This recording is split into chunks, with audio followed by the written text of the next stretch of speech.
বন্ধুরা, আশা করি সবাই ভালো আছেন।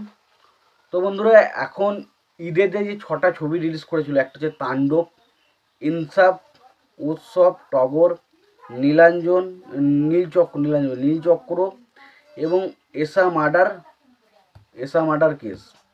তো এই 6টা সিনেমার কোন সিনেমা কটা করে শো পেল সেই বিষয় নিয়ে আপনাদের সঙ্গে এখন আলোচনা করতে এসেছি। তো আশা করব ভিডিওটা খুবই ইন্টারেস্টিং হবে। ভিডিওটাকে আপনারা শেষ পর্যন্ত দেখতে থাকবেন এবং যদি আপনারা চ্যানেলটায় নতুন হয়ে থাকেন অবশ্যই আপনারা চ্যানেলটা সাবস্ক্রাইব করে নিয়ে পাশে বেল আইকনটা অবশ্যই প্রেস করে দেবেন। তো 6টা ছবি, তার মধ্যে সবথেকে বেশি শো সংখ্যা নিয়ে থাকবে শাকিব খানের তাণ্ডব। এটা আমরা জানতাম, কারণ শাকিব খান বলে কথা। এই মুহূর্তে শাকিব খানের ছবি যা বাংলাদেশে প্রফিট দেয়, সেটা অন্য কোনো হিরোর ছবি বা অন্য কোনো সিনেমা এলে সেই প্রফিটটা দিতে পারবে, এটা কেউ ভাবতে পারে না। তো সুতরাং শাকিব খানের ছবি যে সবথেকে বেশি শো নিয়ে থাকবে, এটা নিয়ে কোনো রকম কোনো ডাউট নেই। এবং পরবর্তী সময় যে বাকি যে ছবিগুলো ছিল, সেই ছবিগুলোর মধ্যে কোন ছবি কটা করে শো পাবে, সেটা নিয়ে হচ্ছে অ্যাকচুয়ালি আলোচনা। তো শাকিব খানের তাণ্ডব সিনেমা, যেটা 132টা প্রেক্ষাগৃহে মানে 125টা সিনেমা হলে রিলিজ করেছে। এবং বলে রাখি, এই ছবিটা মারাত্মক লেভেলের রেসপন্স পাচ্ছে, মারাত্মক লেভেলের রেসপন্স। এবং এই ছবিটা এমন একটা কালেকশন ফার্স্ট ডে আনতে চলেছে, সেটা হচ্ছে রেকর্ড ব্রেকিং। হয়তো আমরা দেখতে পেতে চলেছি বাংলাদেশের হাইয়েস্ট ওপেনিং কালেকশন হয়তো তাণ্ডব দিয়ে আসতে পারে।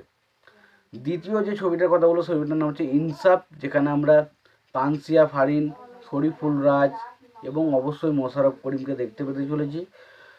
এবং এই ছবিটা টোটাল 15টা শো পেয়েছে, 15টা প্রেক্ষাগৃহে রিলিজ করেছে।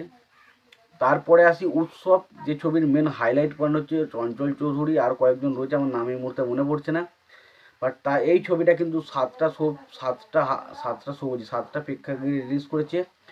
টগরের কথা বললে, টগর ছবিটাও কিন্তু 7টা মতো প্রেক্ষাগৃহে রিলিজ করেছে। এবং তার পাশাপাশি নীলচক্র, যে ছবিটা আরিফিন শুভ তার কামব্যাক ছবি বলে মনে করা হচ্ছিল, বাট জানি না ছবিটা কামব্যাক হবে কি না। এই ছবিটা ছটা প্রেক্ষাগৃহে রিলিজ করেছে। এবং অবশ্যই এসা মার্ডার বলে যে ছবিটা আসছে, সেই ছবিটা 3টে হলে কিন্তু রিলিজ করেছে। তো এর মধ্যে তাণ্ডবের ধারে কাছেও এই করে সিনেমা হলে প্রেক্ষাগৃহ, মানে যেখানে তাণ্ডব পেয়েছে 132টা শো, তারপরে সেকেন্ড যেটা হাইয়েস্ট সেটা হচ্ছে 15টা শো।